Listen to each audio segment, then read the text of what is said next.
నువ్వు follow up ఏం చేసావు ఒకటి చూపించు.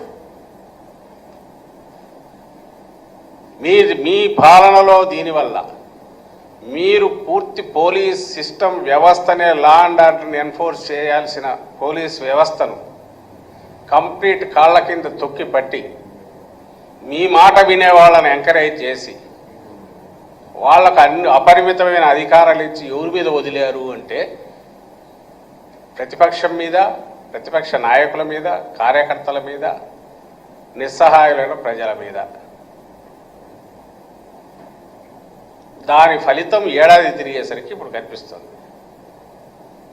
దాని రిజల్ట్ కుప్పంలో చెట్టుకు కట్టేయడము, జనాల్లో రోడ్డు మీద పెట్టి కొట్టడము, కొట్టే సినిమా అది తీయడం,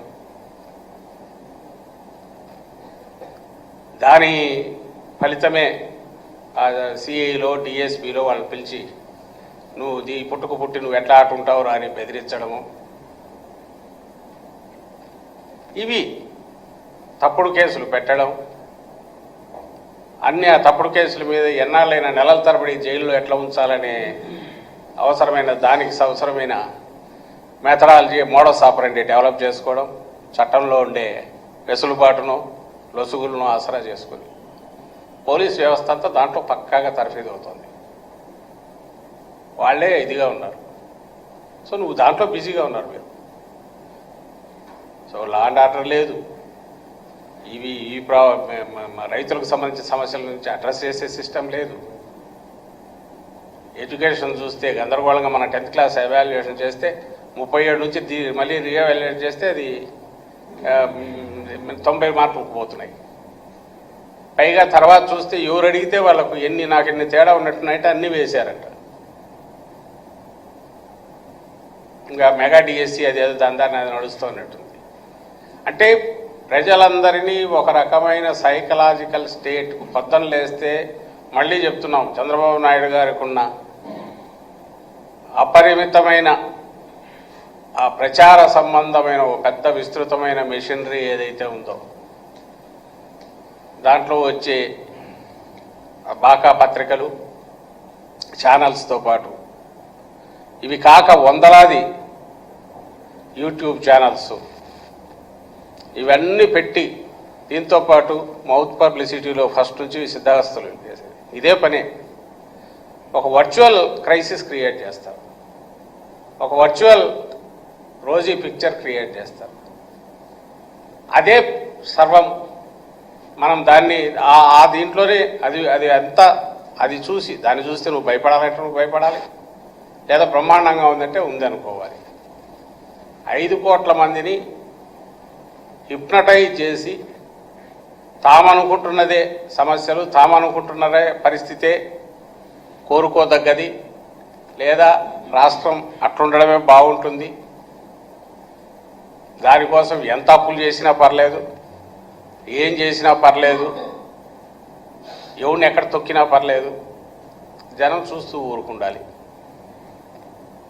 అదే నడుపుతున్నారు. ఆ ధైర్యం నుంచే ఆయన మాటలు, ఆ దబాయింపులు కానీ ఆ మాటలు వస్తాయి. నిన్న స్ట్రైట్కి వచ్చారు చిన్న నేను ఏవి డొంక తిరుగుడు వాటికి కాదు, స్ట్రైట్ అడిగేది అప్పుడు. జగన్మోహన్ రెడ్డి గారు మన ప్రెస్ కాన్ఫరెన్స్ పెట్టారు. మీరే అందరు చాలామంది వచ్చారు, ఇంకా కొద్దిమంది కూడా వచ్చినట్టున్నారు. ఆయన ప్రెస్ కాన్ఫరెన్స్లో 1.5 గంటలు 2 గంటలు మాట్లాడారు. ఇష్యూస్ అన్నీ కవర్ చేశారు. ఇష్యూస్లో కొన్ని ప్రశ్నలు లేవనెత్తారు, సిచ్యువేషన్ ఎక్స్ప్లెయిన్ చేశారు. ఆయన మొన్నటి వరకు ముఖ్యమంత్రి జగన్మోహన్ రెడ్డి గారు, ఆయన ఎక్కడా తోలనాడలే ఇంకోటన్లా, ఇదిగో ఈ సిచ్యువేషన్ ఇది ఎట్లుంది, మీరు ఇచ్చిన హామీలు అమలు కాలేదు. ఆ రోజు సాయంత్రం అనుకుంటా, మధ్యాహ్నం ఏమో ఫైనాన్స్ మినిస్టర్ పెట్టాడు, అతను ఏదో రప్పని ఇంకో పక్కకు పోయినాడు. రామాయణంలో పిడకల పెట్టట్టే అది క్రియేట్ చేసింది మీరే, తెలుగుదేశం పార్టీ వాళ్ళే. ఈయన దగ్గరికి వచ్చినప్పుడే అప్పుడే ఎవరో రిపోర్టర్ తీసుకొచ్చి చూపించారు, ఇదిగో ఇది టీడీపీ కార్యకర్తలు కూడా తెలిసింది అని. అంటే అవునా అని చూసి ఆయన దాని మీద కామెంట్ చేశాడు.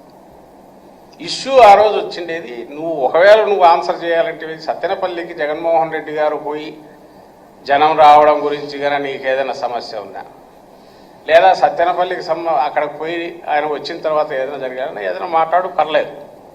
లేదు అంతకుముందు పొదిలికి సంబంధించి పోయి వచ్చాడు, అక్కడ ప్రధాన అంశం వచ్చి పొదిలిపోవడం మీద రైతులకు సంబంధించిన అంశము, పొగాకు సంబంధించిన అంశము. మేము చేసేసాము జగన్మోహన్ రెడ్డి గారు, మీరు పోవడం ఎందుకు అనగలిగితే బాగానే ఉండేది. దానికి ఆన్సర్ ఇవ్వలే, దీనికి ఇవ్వలే, మధ్యలో దీని మీదకి పోయింది. మరుసటి రోజు పేపర్లు చూస్తే, వాళ్ళ పేపర్లు ఈనాడు కానీ జ్యోతి కానీ ఇంకా టీవీలు చూస్తే ఒక్కటంటే ఒకటి జగన్మోహన్ రెడ్డి గారు రైజ్ చేసిన క్వశ్చన్స్ కానీ దానికి ఈయన ఆన్సర్స్ కానీ ఉండవు. ఈయన ఆన్సర్స్ ఉండవు. క్వశ్చన్స్ ఏమైనా 2-3 పెట్టారేమో తెలియదు అడుగుని ఎక్కడన్నా. ఆన్సర్స్ అయితే నాకు కనపడలే. మొత్తం ఈయనంతగా డొక్క చెడతా, డోలు కడతా, తాట తీస్తా. ఒక్క దగ్గర అన్నట్టున్నాడు, మేము అడిగితే వాళ్ళు అడగాల మీరెవరని. ఏదో వీడియో ఉందా, ఎక్కడ ఉందా? అదేనా ఉంది, లోడ్ చేసింది.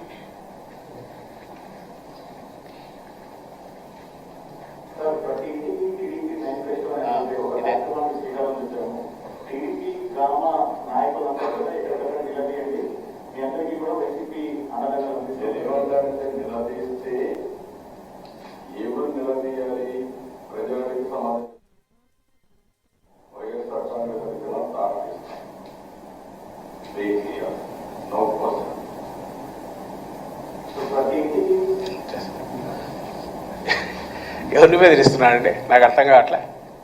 మరి వాళ్ళ జగన్మోహన్ రెడ్డి గారు ఏమడిగాడో ఆయన చెప్పడం కూడా పూర్తి కాలే, ఎవరో అడగడం. ఆయన చెప్పాల్సిన అవసరం ఈయనకు తెలిసింటుంది. సరే అడిగాడు,